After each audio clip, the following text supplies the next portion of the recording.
आज हम दोनों क्यों इतनी बड़ी कंपनी, लीगल सलाह बोल लो या अदर बिजनेस मेरे चलते हैं जिनके बारे में हम आगे बात करेंगे, हमने क्यों इतनी बड़ी कंपनीज और इतना रेवेन्यू जनरेट करके बोलो अगर $1 मिलियन की कंपनी हमने बना दी, क्योंकि हमारा विजन ही वही था। हर किसी से सेम चीज एक्सपेक्ट नहीं कर सकते, बट हर किसी में ना एक क्वालिटी होती है जिनको आपको अडॉप्ट करना होता है, और नेगेटिविटी को, और जो उसमें क्वालिटी नहीं है आप उनको, के अंदर कुछ ना कुछ ऐसी बात है जो शानदार है, गजब की, गजब, वो आपको निकालनी है। वो निकाल करके अगर आपने यूटिलाइज कर लिया, आपका काम है अपर लेवल पे चीजों को मैनेज करना, बट आपको अगर वो सेटिस्फैक्शन के सर्च में रहोगे तो कभी बिल्ड।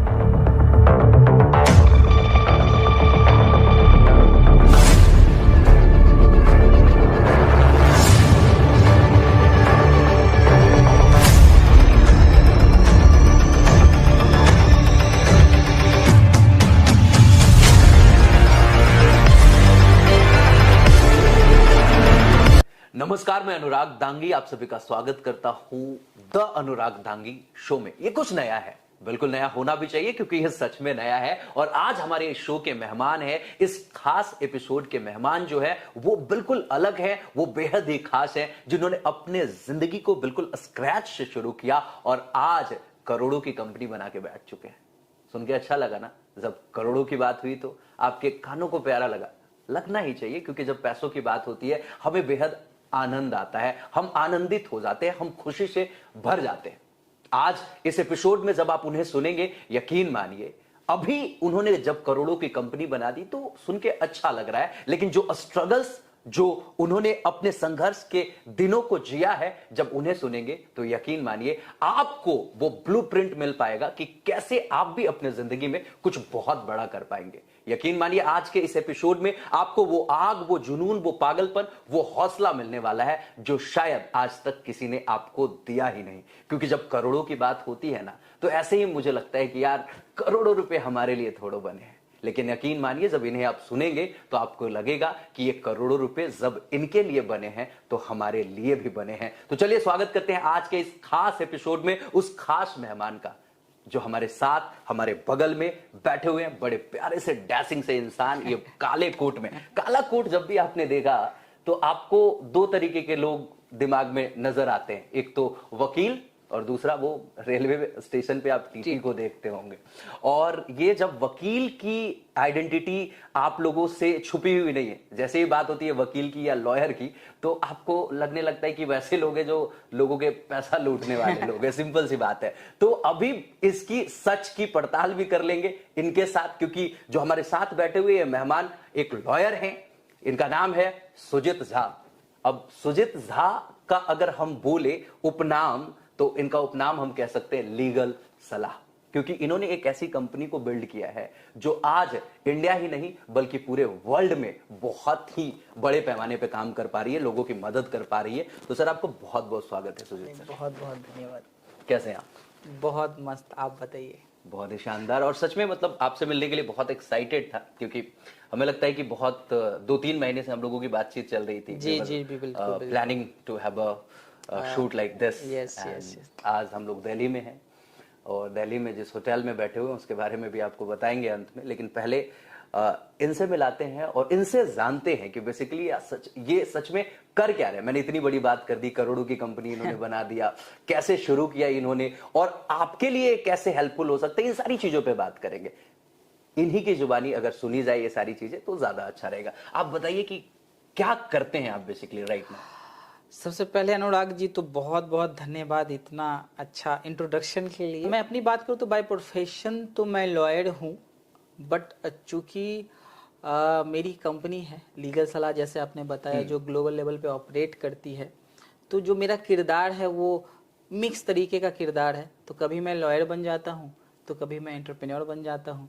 तो इस तरीके का मेरा किरदार रहा है, क्योंकि जब आप कुछ बिल्ड कर रहे होते हो तो आपको कई किरदार, जैसे हम लोग फैमिली में ना किरदार अदा करते हैं अपने मम्मी पापा के साथ, अपने वाइफ के साथ, अपने बच्चे के साथ, उस तरीके का बिजनेस भी है। तो जैसे जैसे सिचुएशंस आए हैं वैसे वैसे मेरे किरदार बदल जाते हैं। डिमांड के अकॉर्डिंग अपना रोल अलग हो जाता है। जी, डिमांड के अकॉर्डिंग रोल। बट जो आप अगर बात करो, जो मेरी जर्नी जो मुझे बहुत सिखाई, वो है एंटरप्रेन्योरशिप की जर्नी। अच्छा, आपकी जर्नी जानने से पहले एक सवाल जो मेरे मन में घूम रहा है, वो ऑडियंस को बिल्कुल बताइए। जो पहले ही मैंने बोला, काला कोट देखते ही लोगों के नजर में वकील और टीटी का चेहरा आता है, और जैसे ही वकील की बात होती है उन्हें लगता है यार ये पैसे लूटने वाले लोग हैं।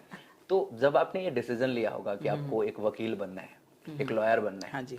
तो आपके मन में ये सारी चीजें नहीं आई होगी कि इसकी इमेज इस तरीके की है, तो मैं ये क्यों प्लान कर रहा हूँ? ऐसा कुछ आपके मन में आया था क्या? थोड़ा सा अगर आप बात करो ना कि जिस इमेज की आप बात कर रहे हो सोसाइटी में वकील की, मुझे लगता है वो थोड़ी सी गलत है। क्योंकि जो जो जैसे जॉली एलएलबी हम सब ने देखी है, तो वहाँ पे एक डायलॉग है कि आई सी यू इन कोर्ट। हाँ, एवरीवन इज टॉकिंग लाइक हाँ, दिस, आई तो सी यू इन जो कोर्ट। एकमात्र भरोसा है आज के डेट में, जो भी पीड़ित है, चाहे वो गवर्नमेंट से पीड़ित हो, चाहे आप इंडिविजुअली किसी इंसान से पीड़ित है, तो जो आपको एक लास्ट उम्मीद दिखती है जिंदगी में, वो है कोर्ट और वकील। तो आप जैसे किसी लफड़े में फंसते हो, झमेले में फंसते हो, तो जाके अप्रोच करते हो वकील को ही।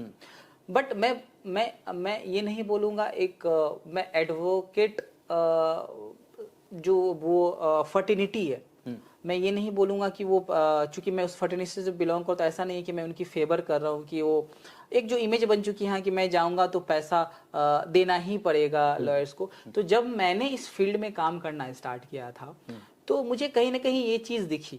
जब हमने और मेरे ब्रदर ने ये इस फील्ड में, लॉ वाली फील्ड में काम करना स्टार्ट करे, तो हमें ये फीलिंग कहीं ना कहीं दिख रही थी कि लोगों में ये मन में शंका है। तो मुझे उस इमेज को ना लीगल सलाह के जरिए कहीं ना कहीं वो क्लैरिटी स्टैब्लिश करना था कि आप एडवाइस फ्री में भी ले सकते हो। क्या बात है, दैट्स अमेजिंग। तो जो कॉन्सेप्ट पूरा लीगल सलाह का इन एंड अराउंड बना था कि अभी भी आज के डेट में भी आप मुझसे हो या मेरे कलीग से हो या मेरे प्रोफेशन जो मेरे लोग मेरे से जुड़े हुए हैं, आप अभी भी फ्री में लीगल और फाइनेंशियल एडवाइस ले सकते हैं। ठीक। तो मुझे इस इमेज को थोड़ा सा क्लियर करना था कि ऐसा नहीं है कि आप अगर वकील की बात करें तो आप अगर फिल्मी बात करें कि वो बार बार चक्कर कटाना कोर्ट का, इस थोड़ा इमेज इस तरीके से खराब किया गया। बट एक्चुअली अगर आप देखो, उम्मीद तो हमारी सोसाइटी की लॉ फर्टर्निटी ही है, जो एकमात्र उम्मीद है हमारी। अनडाउटली, जैसे अभी आपने फिल्मों की बात करा, तो फिल्मों में जिस तरीके से दिखाया गया लोगों के मेंटल लेवल पे, उसी तरीके से चीजों ने इम्पैक्ट करा और लोग मानने लगे उस चीज को। पैसों के साथ भी यही हुआ है। मैं जब देखता हूँ तो एक आम इंसान, और मैं बिहार से हूँ और आप भी बिहार से हैं, सबसे बड़ी बात है, और बिहार के लोगों के पास जब करोड़ों की बात होती है ना, तो उनको डर लगने लगता है। उनको लगता है कि यार करोड़ों रुपए की बात हो रही है, ये पक्का कुछ फ्रॉड होगा, ये पक्का कुछ इस तरीके की बात करेगा जो लुटाने वाला धंधा कुछ होगा। क्योंकि उन्हें यही दिखाया ही गया है। क्योंकि फिल्मों की अगर बात करें तो मुझे नहीं लगता कि कोई ऐसी फिल्म होगी जिसने पैसे वालों को एक अच्छा इंसान दिखाया हो। एग्जैक्टली। आप देखिए ना, मैक्सिमम मूवीज में दिखाया गया कि पैसे वाले वही ये फ्रॉड करके ही पैसे कमाए, या तो फ्रॉड करके पैसा कमाया है, या कुछ ना इलीगल एक्टिविटीज में इन्वॉल्व रहे हैं, गुंडा टाइप के लोग हैं, वही लोग पैसा, या तो लड़की से दुखी होके उन्होंने बिजनेस बना लिया, मतलब हाँ, वो भी। और मैक्सिमम फिल्मों में एक चीज और देखा है, अगर कोई अच्छा इंसान पैसा बनाया है ना, तो देखिएगा 2-4 सीन्स के बाद उसको मरवा देता है। तो मतलब एक आइडियोलॉजी सेट कर दिया गया है लोगों के मन में कि भाई, कि अगर तुम पैसा लीगल तरीके से बना रहे हो तो तुम्हारी लाइफ पे एक थ्रेट है, और अगर तुम इलीगल तरीके से पैसा बनाना चाहते हो तो then that's okay, you can go ahead. तो ये जो आपने बताया ना कि फिल्मों ने लोगों के माइंड पे जो इम्पैक्ट करा है, उसकी वजह से लोग एडवोकेट फ्रैटर्निटी को इस तरीके से देख रहे हैं। I truly agree, that's amazing. वैसे मैं आपको एक एडवोकेट के रूप में, एक लॉयर के रूप में सिर्फ देखता नहीं हूँ, क्योंकि आपको मैं देखता हूँ कि आप नाम भी जो लीगल सलाह जो है आपकी कंपनी का, मतलब इट साउंड्स लाइक कि यार ये अपने घर की चीज है ना। घर परिवार इसलिए मैंने हिंदी जो वर्ड रखा है सलाह, मैंने ताकि लोग कनेक्ट कर पाए। जब ब्रांड की बात करते हैं ना, जब आप लोग कनेक्ट कर पाते हैं तभी आपके पास वो आते हैं, तो वो फीलिंग होनी चाहिए। बिल्कुल सी बात है। और एक एंटरप्रेन्योर वाली जो बात है ना, वो आपके अंदर मुझे पूरी की पूरी दिखती है, जस्ट बिकॉज कि देखिए, एडवोकेट तो और भी लोग थे, लॉयर तो और भी लोग थे, वो पैसे कमाने का तरीका ही उनका अलग है कि भाई मेरे पास एक केस आया, उसी से मेरे को जितना पैसा बनाना है बना लेना है। लेकिन आपने कुछ ऐसा सिस्टम बनाया कि भाई फ्री में कंसल्टेशन दे रहे हैं आप लोगों को, और फिर भी आप करोड़ों की कंपनी बना दी। मतलब ये थोड़ा सा चैलेंजिंग रहा होगा आपके लिए कि भाई वो काम जिसके लिए लोग पैसे ले रहे हैं वो फ्री में कर दे रहा हूं, जी। और फिर भी पैसे बना करके थोड़ा बहुत नहीं कि मतलब आप सिर्फ अपनी लाइवलीहुड को ठीक ठाक चला पा रहे, मतलब यू हैव मेड इट करो। एक्चुअली क्या होता है ना अनुराग जी, कि जब आप 10,000 करोड़ की प्रॉब्लम सॉल्व कर रहे हैं ना, तो आप 100 करोड़ की कंपनी बना लेते हो। क्या बात है। तो हमने भी इसी चीज़ पे फोकस किया कि जो बेसिक, जब मैंने अपना करियर स्टार्ट किया था, जब हमने जॉब स्टार्ट करी, तो हमें ये चीज़ बहुत जल्दी फील हो गई थी कि यहाँ पे दो चीज़ का बहुत अभाव है। एक तो लोग एक्सेसिबिलिटी का बहुत अभाव है, लोग पहुँच नहीं पाते हैं, और अगर पहुँच भी जाते हैं तो उन्हें लगता है कि पहले तो बात करने का ही पैसा देना होगा। खासकर जो वो लोग जो थोड़े से लोअर कैटेगरी में आते हैं हमारे कंट्री के, तो उनके दिमाग में ये चीज़ चलता है जैसे कोर्ट कचहरी के चक्कर में नहीं पड़ना है, लीगल हर्डल्स में नहीं पड़ना है, तो वो अप्रोच करने से डरते हैं। तो सेम सिस्टम, जब चूंकि मेरा जो कोर रहा वो बिजनेस रहा, बिजनेस लॉ में ही मैंने सब कुछ किया था, तो जो मैंने स्टार्ट किया, तो स्टार्टअप और बिजनेस के मन में भी यही सवाल था कि अगर मैं किसी सीए या लॉयर को अप्रोच करूं तो पहले तो पैसे देने पड़ेंगे, सही गाइडेंस मिलेगा कि नहीं। तो ये सारी चीज़ों को हमने उस टाइम पे फील कर लिया था कि हाँ, ये तो एग्जिस्ट करती है एक्चुअल प्रॉब्लम, और खासकर वो पहुंचेंगे कैसे। अब ऐसा है कि कोई अगर पकड़ के चलो स्टार्टअप को एक सोल प्रोप्राइटरशिप रजिस्टर करना है या प्राइवेट लिमिटेड कंपनी रजिस्टर करनी, अब उन्हें पता ही नहीं कि मैं किसे अप्रोच करूं, वो सही गाइडेंस देगा, अप्रोच देगा। तो हमने इस चीज़ को सबसे पहले समझा कि ये एक बहुत बड़ा प्रॉब्लम है जो एग्जिस्ट करता है। अगर हम लोग इसको काटर कर लें, इसको सॉल्व कर लें, तो हम एक अच्छी कंपनी का डेफिनेशन ये नहीं है कि मैंने आज 100, 200, 400 करोड़ की कंपनी बना ली। अच्छी कंपनी का डेफिनेशन ये है कि मैं रियल में प्रॉब्लम सॉल्व कर पा रहा हूँ या नहीं कर पा रहा हूँ। तो हमने ना केवल लोकल नेशनल लेवल पे सॉल्व करने का सोचा, हमने सोचा कि इसको क्यों ना एक इंटरनेशनल लेवल पे भी सॉल्व किया जाए। क्या बात। जो एंटरप्रेन्योर्स, जो बिजनेसमैन अपने बिजनेस को ग्लोबल ले जाना चाहते हैं, उनके पास भी वही सेम प्रॉब्लम। देखिए, प्रॉब्लम का डेफिनेशन बदल जाता है जैसे जैसे आप ऊपर जाते हो, बट जो बेसिक है, तो हम लोगों का जो कॉन्सेप्ट रहा हमेशा बेसिक से स्टार्ट हुआ, और बेसिक पे अभी भी है कि बेसिक यहाँ भी नॉलेज नहीं थी, बेसिक इंटरनेशनल भी नॉलेज नहीं है कि हमें करना क्या चाहिए बिजनेस ग्लोबली एक्सपैंड करने के लिए। क्योंकि सब कुछ है, आज आपके पास रेवेन्यू है, अच्छे फाउंडर्स हैं, टीम है, फिर भी आप ग्लोबली नहीं ले जा सकते क्योंकि आपका मार्केट का अंदाज, क्योंकि बड़ी बड़ी कंपनी जोमेटो जैसी कंपनी दुबई में ऑपरेट कर रही थी, आज बंद हो गई। ठीक है, तो लोग के मन में एक डर है कि ये सही गाइडेंस, सही मार्केट रिसर्च मिले, और क्योंकि हर बिजनेस का अपना एक कंट्री है, क्योंकि आप ऐसा नहीं कर सकते। अगर मैं दुबई की ही बात करूं जहां हमारा हेडक्वार्टर है, आप वहां पे जाके कुछ भी नहीं बेच सकते क्योंकि कुछ बिकेगा ही नहीं, क्योंकि उसके आप अपने सेगमेंटेशंस किए हुए हैं। तो हमने हमेशा से बेसिक पे फोकस किया कि अगर बेसिक क्लियर है हर एंटरप्रेन्योर का, लीगल और फाइनेंशियल, तो एक वो अच्छा बिजनेस बिल्ड कर सकता है। अगर वो अच्छे कर रहे हैं तो हम अच्छे तो ऑटोमेटिकली कर रहे हैं। तो ये हमारा कोर फोकस है। अमेजिंग। यहाँ पे थोड़ी सी क्लैरिटी चाहेंगे कि हम ऑडियंस को दिलवा पाए आपके जरिए, क्योंकि अभी लोगों को लग रहा होगा कि आप एक लॉयर हैं तो आप कुछ भी कर सकते हैं। जी जी। लेकिन हमें लगता है कि आप एक फोकस्ड वे में एंटरप्रेन्योर्स बिजनेस के लिए ही काम कर रहे हैं। जी राइट, जी जी, ओके, दैट्स अमेजिंग। लेकिन एक सबसे बड़ी बात जो मुझे यहाँ पे पिंच कर रही है कि आप बिहार से निकले जी, और बिहार में परिवारवाद जी, और परिवार विवाद जी दोनों फेमस है। बिल्कुल। परिवारवाद भी और जी, परिवार विवाद भी। भी, हाँ जी। और परिवार विवाद में अगर देखा जाए तो दो भाइयों के बीच का जो झगड़ा है ना, वो बिल्कुल। बिहार में आपको पूरा देखने को मिलेगा, और बिहार ही नहीं, मतलब लगभग जगहों पे देखने को मिलते हैं। केसेस बट भी- बिहार, केसेस भी झारखंड, काफी यूपी में आते हैं। थोड़ा सा ज्यादा है, और इस तरीके के केसेस आपको ज्यादा देखने को मिलेंगे। लेकिन उसके बावजूद भी आप उसी परिदृश्य में पले बढ़े, बिहार के एक छोटे से जिला दरभंगा के एक छोटे से जी गांव से आप बिल्कुल निकले। सही, हाँ जी। ऑफ द कैमरा जब बात हो रही थी तो आपने बताया कि आपका घर वो खपरैल वाला घर हुआ जी करता बिल्कुल था। बिल्कुल बिल्कुल। वहां से आप निकले, फिर जी। पापा की परवरिश, पापा का एक पापा की सूझबूझ जी। कहिए, उन्होंने आपको एक ऐसे लेवल पे लाके जी। खड़ा कर दिया कि जहां से आप कुछ बड़ा सोच सकते बड़ा हैं, सोच जिंदगी में सकते कुछ बड़ा कर सकते बिल्कुल। हैं।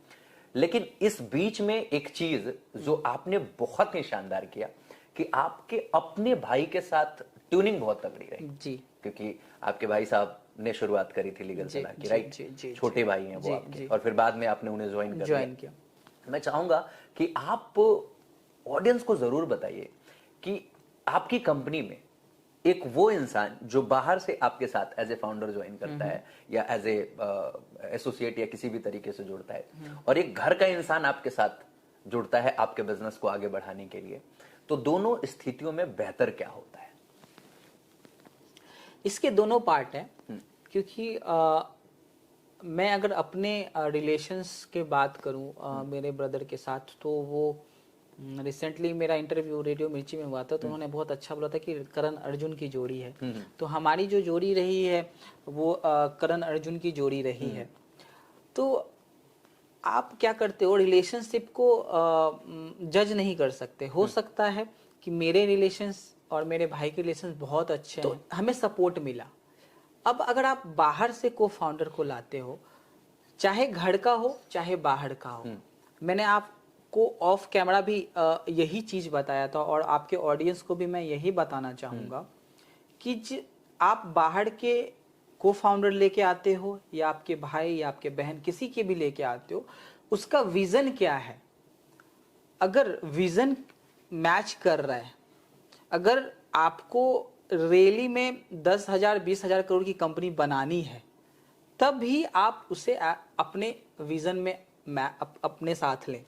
आज हम दोनों क्यों इतनी बड़ी कंपनी, लीगल सलाह बोल लो या अदर बिजनेस मेरे चलते हैं जिनके बारे में हम आगे बात करेंगे, हमने क्यों इतनी बड़ी कंपनीज और इतना रेवेन्यू जनरेट करके बोलो अगर $1 मिलियन की कंपनी हमने बना दी, क्योंकि हमारा विजन ही वही था। तो वो इम्पैक्ट रिलेशन को नहीं करता कभी भी, चाहे आप कंपनी में ऑफिस में हो या ऑफिस में हो या घर पे हो, तो ये कभी भी इम्पैक्ट नहीं करता।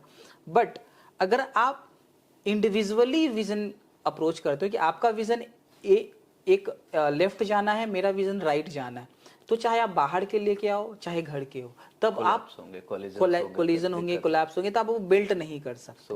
और आपने बहुत बार देख चुके हैं कि जैसे कंपनी बड़ी बनी, को फाउंडर्स डिवाइड हो गए, उन्होंने टशल स्टार्ट हो जाता है, वो अपना रास्ता चूज कर लेते हैं, क्योंकि जब तक खूब पैसे नहीं आ रहे होते तब तक तो सब ठीक चल रहा होता है। पर जैसे आने लगते हैं तो एक वो क्या बोलते हैं, प्राउडी वाली चीज डेवलप होने लगती है। अरे मेरी वजह से चीज, मेरी वजह से मैंने ही डेवलप की, मैंने ही किया, तो मेरी वजह से सब कुछ चल रहा है। एक बड़ी प्यारी सी लाइन कहीं पे मैंने पढ़ा था कि यहाँ हर ईंट को ये गलत फहमी है कि दीवार मुझ पर टिकी हुई है।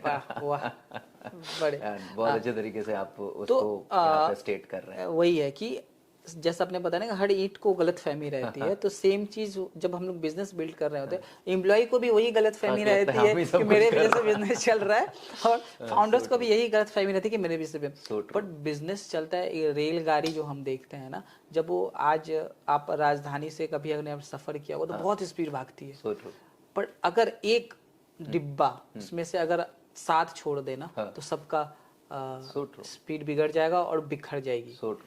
तो जिंदगी भी और बिजनेस भी ऐसी ही चलती है। अगर आपको लाइफ में आगे बढ़ना है तो सबको साथ में लेके बढ़ना होता है। मेरी माता जी ने बहुत अच्छी बात कही थी कि आपके हाथ के 5 उंगली बराबर नहीं होते, बट फिर भी जुड़े हैं और आपके साथ हैं। क्या बात है। तो सेम गोज विद बिजनेस। आप हर किसी से सेम चीज एक्सपेक्ट नहीं कर सकते, बट हर किसी में ना एक क्वालिटी होती है जिनको आपको अडॉप्ट करना होता है, और नेगेटिविटी को, और जो उसमें क्वालिटी नहीं है आप उनको इग्नोर कर दो। तो मतलब सिंपल सी बात है, आपने जो बताया कि नो वन इज परफेक्ट, कोई परफेक्ट नहीं है, और हर इंसान के अंदर कुछ ना कुछ ऐसी बात है जो शानदार है, गजब, वो आपको निकालनी है। वो निकाल करके अगर आपने यूटिलाइज कर लिया तो चीजें आप बहुत बड़ी बना लेंगे। और देखिए अनुराग जी, ऐसा है ना कि आप कितनी भी बड़ी कंपनी बना लो, आप भी इतने बड़े ऑर्गेनाइजेशन के बिल्ड कर रहे हो, सारा कुछ इतनी बड़ी ऑडियंस के संग आपने काम किया है, ठीक है, काफी मोटिवेट होते हैं आपके वीडियोस को देख के। तो ऐसा है ना कि अगर आपको कुछ बिल्ड करना है तो साथ में ही कर सकते हो, टीम को साथ में लेके ही चलना है, अदरवाइज आप बहुत बड़ा कर नहीं सकते। और मुझे सबसे अच्छी चीज ये लगती है, को फाउंडर की सबसे अच्छी क्वालिटी क्या होती है, जैक मा भी ने ये बात कही थी कि एट द एंड आप मैनेजमेंट पे ही खत्म हो जाता है आपका रोल। अगर आप वो क्वालिटी आप में है कि आप लोगों को मैनेज कर पा रहे हो अच्छे तरीके से, सही विजन दे पा रहे हो, तो फिर आप कुछ बिल्ड कर लो। अगर खुद आप ऑपरेशन में इन्वॉल्व हो गए तो आप चीजों को बड़ा जी बिल्कुल, ऑपरेशन में तो मैं, चूंकि मैं इन्वेस्टर भी, मैं तो ऑपरेशन का सजेशन बिल्कुल नहीं देता, क्योंकि अभी अभी क्या होता है ना कि बहुत सारे यूट्यूबर्स भी हैं, मैं मिला हूँ, बहुत सारे बिजनेसमैन से भी मिलता हूँ, उनका एक चीज रहा है कि ये काम मैं अच्छे तरीके से कर पा रहा हूँ, क्या सेम डेडिकेशन के संग वो अच्छे तरीके से कर पाएगा, वो उसको सेटिस्फैक्शन लेवल आता ही नहीं। इसका पीछे रीजन है, क्योंकि वो कुछ बिल्ड कर रहा है, वो जिस डेडिकेशन के संग कर रहा है ना, आप एक्सपेक्ट नहीं कर सकते उससे कर, बट अगर आप 90% भी उसका निकाल ले रहे हो तो आपका काम हो जा रहा है। आपका काम है अपर लेवल पे चीजों को मैनेज करना, बट आपको अगर वो सेटिस्फैक्शन के सर्च में रहोगे तो कभी बिल्ड नहीं कर पाओगे। सी बात है, किसी ने कहा है कि अगर आप चाहते हैं कि कोई काम बिल्कुल परफेक्ट तरीके से हो तो आप खुद कर लीजिए जी, लेकिन आप जब खुद करते रहेंगे तो फिर अपनी चीजों को बड़ा नहीं बना पाएंगे, आप उसी में उलझे रह जाएंगे। That's amazing. यहाँ पे एक और चीज हम चाहेंगे कि आप क्लियर कर दीजिए ऑडियंस को, क्योंकि मैंने घर परिवार से सुना है कि अगर आप व्यापार करना चाहते हैं और ये व्यापार अगर आप अपने भाई के साथ भी कर रहे हैं ना, तो डॉक्यूमेंटेशन प्रॉपर कीजिए। इस बारे में आपके क्या राय है? इसके दो एंगल होते हैं। सबसे पहला है कि अगर आपके और आपके आप बाहर से लेके आ रहे को फाउंडर आपके घर के हैं, तो अगर ट्रस्ट है तो डॉक्यूमेंटेशन की जरूरत नहीं पड़ती। रीजन ये है कि आप कितने भी डॉक्यूमेंटेशन कर लो ना, बट अगर आपके मन में वो चीज है कि साथ में काम नहीं करना, मेरा विजन अलग है, तो अल्टीमेटली वो कंपनी नहीं बनेगी। So true. ठीक है, तो आप बाहर के हो या घर के हो, अगर आपका विजन सही है, सब कुछ सही है, तो ये मैं एक इमोशनल एंगल बोल रहा हूँ, जहाँ पे एक ही विजन रहता है, किसी कीमत पे अपने गोल को अचीव करना है, ये मैं इमोशनल एंगल बोल रहा हूँ। बट अगर आप अपने बिजनेस के सेफ्टी के लिए बात कर रहे हो, जहाँ पे एक इंसान आपके बिजनेस के लिए खतरा बन सकता है, वहां पे आप डॉक्यूमेंटेशन कर लो, ताकि अगर वो अपना खुद का स्टार्ट कर रहा है, मन बदले, फ्यूचर में कुछ करे, आपके बिजनेस को इम्पैक्ट ना हो। क्योंकि आपका बिजनेस सिर्फ आपका तो अब रह नहीं जाता, जब चीजें बड़ी होती हैं। एक बात अनुराग जी बहुत इंपॉर्टेंट है, आपके लिए आपसे ज्यादा जरूरी जो आपके एम्प्लॉय हैं वो हैं। So true.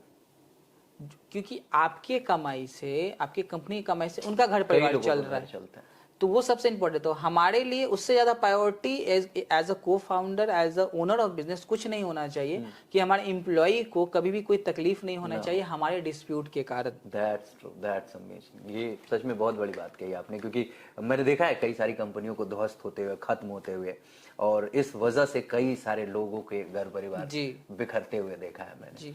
एक इंसान थे, एक बड़ी कंपनी में, नाम नहीं लूंगा, दो पार्टनर्स के बीच में डिस्प्यूट हुआ, वो कंपनी कोलैप्स कर गई, और वो एम्प्लॉय जो थे उनकी लगभग उस समय 1.5 लाख रुपए के आसपास की सैलरी थी। उन्होंने अपने बच्चों का बड़े स्कूल में एडमिशन करा रखा था, कई सारे EMI जाते थे, बट इनके पर्सनल हसल्स की वजह से वो कंपनी कोलैप्स करती है और ये 0 पे आते हैं। 0 पे आ गए भाई। एक लंबे समय तक मतलब ये विदाउट जॉब रह गए, जिस वजह से मतलब he was literally crying at that point of time. He was like यार सब खत्म हो गया, I'm at 0. बट ठीक है, बाद में उन्होंने बाउंस बैक किया, अपने आपको ठीक कर लिया, फिर चीजों को फिर से बिल्ड कर लिया। बट किसी के पर्सनल हसल की वजह से चीजें खराब होती है, तो the best part is that कि documentation is needed for that. और एक चीज और मुझे लगता है, डॉक्यूमेंटेशन इसलिए भी करना चाहिए, जो आप भी अग्री करते ही होंगे क्योंकि आप लोगों को बताते ही होंगे, क्योंकि इससे क्लैरिटी आ जाती है अपनी role and responsibility proper way में, बिल्कुल। तो फिर आप पूरे एनर्जी, पूरे इफिशियंसी के साथ आप काम कर। तो अगर आप लीगली बात करो, अगर इमोशन को हम साइड में, जहाँ पे ट्रस्ट बहुत इंपॉर्टेंट फैक्टर हो जाता है, आप चाहे जितने भी डॉक्यूमेंटेशन क्यों ना कर लो, अगर आप लीगल थे तो उस पे क्या ना, रोल और इसकी सबसे ज्यादा टसल इसी पे होता है कि अरे यार मैं ज्यादा काम कर रहा हूँ, तो कम कर, ठीक है। तो इस पे वो बैठा हुआ है, फोन चला रहा है, इधर मैं दिन रात हसल कर रहा हूँ, लगा हुआ हूँ, तो वो वहाँ पे एक कॉन्फ्लिक्ट ऑफ इंटरेस्ट आ जाता है। तो मुझे लगता है कि चाहे फ्लिपकार्ट हो, स्विगी हो, जोमैटो हो, ओयो है, ओलो, तो उन्होंने पहले ही रोल डिफाइन कर लिया होगा कि तुम टेक्निकल एक्सपर्ट हो, तुम इसमें रहो, मैं मार्केटिंग हूँ तो मैं मार्केटिंग देखता हूँ। हाँ, सजेशंस का हमेशा वेलकम होना चाहिए, जहाँ पे हमें, हमारे साथ भी होता है कि जरूरत नहीं कि मैंने अगर हम दोनों ने बिल्ड कर लिया एक कंपनी, तो अगर थर्ड पर्सन हमारे जो CA हैं, जो हमारे मैनेजर हैं, अगर एडवाइस करें तो वो गलत है। नहीं, हो सकता है वो भी सही है, हम गलत है। तो ये वाली चीज तो आपको पहले समझ लेनी है एक ऑर्गेनाइजेशन में। हाँ, welcome for criticism, welcome for feedbacks. तो आपको वो चीज हमेशा अपने ऑर्गेनाइजेशन में फीड करनी ही होगी अगर आप एक बड़े बिजनेस को बिल्ड कर रहे हो। And documentation brings clarity, rules, हाँ। रिस्पॉन्सिबिलिटी, को फाउंडर एग्रीमेंट्स हम लोग सजेस्ट करते हैं कि कर लेने से इससे क्या होगा कि आपका रोल और रिस्पॉन्सिबिलिटी पहले से ही क्लियर हो रहेगा। उसमें हर चीज रहती है ना, उसमें आप क्या क्या विड्रॉल होगा, क्या एग्जिट पॉइंट है, क्या प्रॉफिट शेयरिंग होती है, तो वो सारी चीजें पहले से ही क्लियर रहती है। सो ट्रू, मतलब अमेजिंग, बहुत ही क्लियर तरीके से आपने ऑडियंस को बताई सारी चीजें, क्योंकि आज के दौर पे knowledge is not the power, clarity is the power. अगर आपको लाइफ में क्लैरिटी मिल गई तो बड़े फास्ट आप भागेंगे, गोल अचीव कर सकते हो। सी बात है, किसी चौराहे पे खड़ा है और आपको ये क्लियर ही नहीं कि जाना किधर है, तो आप कंफ्यूज रहेंगे, बहुत देर सोचते रहेंगे, इधर जाए उधर जाए, दिमाग खराब होगा। बट क्लियर है कि मेरे को इधर ही जाना है तो चल दो यार। इसलिए मैं ऑफ कैमरा भी हम लोग डिस्कस कर रहे थे ना कि अगर अपने पास कभी भी किसी भी बिजनेस के लिए 5 साल का विजन है ना कि हाँ यहाँ पहुंचना है, क्या बात है, चलो वहां नहीं, यहाँ मतलब एटलीस्ट कुछ पीछे ही से आप वहां पहुंचोगे तो। थिंग इज अभी जो मैं कुछ स्टार्टअप्स को या शुरू से देखते आया हूँ कि उनके पास क्लैरिटी नहीं है कि प्रोडक्ट डेवलपमेंट हो रहा है, सब कुछ हो रहा है, कि करना क्या है, 5 साल में क्या करना है, उस प्रोडक्ट को किसे बेचना है, उन्हें नहीं पता। प्रोडक्ट बन गए, हाँ ये सबके लिए, ये जो सबके लिए प्रोडक्ट है ना, वो एक्चुअली किसी के लिए नहीं है। जो सबका है, जो मतलब किसी के लिए, किसी का नहीं है, मतलब सिंपल सी बात है। आपको एक क्लैरिटी लानी पड़ेगी कि एग्जैक्टली ये किसके लिए आप बिल्ड कर पा रहे हैं, किसके लिए बिल्ड। और अभी मतलब अपने दर्शकों को भी बता दे कि आपसे जब समझिए कि पर्सनल कंसल्टेशन ही मेरा हो रहा था, मैं जब आपसे अपने बिजनेस की बात कर रहा था तो आपने प्रॉपर मुझे समझाया कि व्हाट यू शुड डू। तो I truly love talking to you, it's my personal feedback for you, क्योंकि बड़े अच्छे तरीके से आपने चीजों को बताया कि ऐसे कर लो, ऐसे कर लो, ऐसे कर लो, तो चीजें आपकी बहुत ही क्लियर हो जाएगी, एक विजन मिलेगा। Exactly and that truly inspired me, मतलब उसने सच में मुझे मोटिवेट किया कि मैं अगर ऐसा कर लूं तो चीजें बड़ी हो जाएंगी। मैं तो लगता है 1000 करोड़ तक माइंड में चल रहा था, बट आपके उस टॉक के बाद ये लगभग 10,000 करोड़ तक का वो सपना, वो विजन आ गया। That's truly amazing. खैर, अब आप कुछ कहना चाहेंगे? जी हाँ, इस पे मैं वही मैं बोल रहा था कि अगर आप 10,000 करोड़ की नहीं, 5,000 करोड़ की कंपनी तो बना ही लोगे। क्या 5,000 नहीं तो 2,000 की तो बना ही लोगे। एक बहुत अच्छी कहावत है ना कि if you set for the moon you will land shooting ये स्टार्टिंग। तो एटलीस्ट आप वो टारगेट तो लो, टारगेट लोगे तो मुझे लगता है वो अचीव हो। बट उस टारगेट का मतलब ये नहीं कि हाँ 10,000 बनाने, तो उसमें भी बहुत सारे डिविजन्स होते हैं कि क्या टारगेट ऑडियंस है, क्या मार्केटिंग, किस वे में हमें मार्केटिंग को टारगेट करना है, ठीक है, क्योंकि इसमें बहुत सारी चीजें हैं। अगर हम लोग इसके बारे में डिस्कस करने लगे तो बहुत खिंच जाएगा अपना वेट बड़ा। तो ये है कि बहुत सारे टेक्निकली है, हो सके अगर आपसे फिर मुलाकात हुई तो हम लोग इस बारे में जरूर बात करेंगे। हम तो चाहेंगे कि फिर हम लोग मिले, और क्योंकि आप जिस तरीके से ग्रो कर रहे हैं, जिस तरीके से अपने बिजनेस को बढ़ा रहे हैं, हमें लगता है कि फिर मिलेंगे और दूसरे बिजनेस के भी डिस्कशन हम लोग कर रहे होंगे। जरूर, क्योंकि इंसान जरूरी नहीं कि एक चीज को अगर बहुत बड़ा बना लिया तो वहीं जाके वो रुक जाए, स्थिर हो जाए। हमें हमेशा हसल करते रहना चाहिए, और एक क्रिएटिव इंसान की पहचान ही यही है कि वो कहीं एक जगह रुक नहीं पाता। वो सोचता है कि और क्या कर सकते हैं, और क्या कर सकते हैं। हाँ, लेकिन उसके पास एक चीज, ये क्लैरिटी जरूर रहती है कि जब मैंने ये किया है तो इसको सच में सिस्टमाइज्ड वे में एक लेवल पे ला दूं कि ये ऑटो पायलट मोड में चला जाए, जो मैं देख पा रहा हूँ कि आपके बिजनेस में टू एन एक्सटेंट वही है कि आप देखिए अनुराग, ऐसा ना बनाना आसान है, चलाना मुश्किल। So true. आज के डेट में ना आप कंपनी बना लो, फंड रेज कर लो, सारा सब कुछ, ये मैं हमेशा बोलता हूँ, बनाना आसान है, चलाना मुश्किल। चाहे वो जिंदगी, चाहे वो शादी हो, चाहे बिजनेस, कुछ भी हो, एवरीथिंग।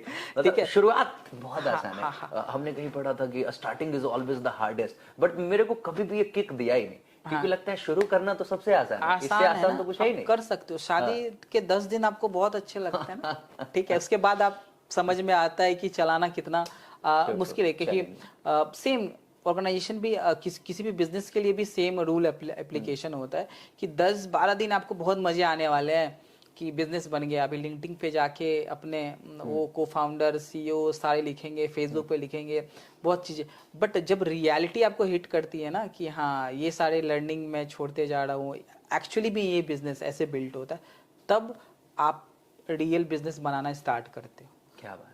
अभी रिसेंटली मैं जस्ट आपसे मिलने से पहले एक और हमारा शूट, मैं वहाँ पे बोल के आया कि फंडिंग रेस करना तो बहुत आसान है, बस एक्सपेक्टेशंस उसके बाद बढ़ जाते हैं। So true. लोग सेलिब्रेट तो कर रहे हैं कि हाँ फंडिंग रेज कर लिया मैंने, बिजनेस बड़ा बनाऊंगा, बट एक्सपेक्टेशंस उसके बाद बढ़ जाते हैं क्योंकि आपके बिजनेस में किसी और ने भरोसा जताया है और आपको उस भरोसे पे खरा उतरना है।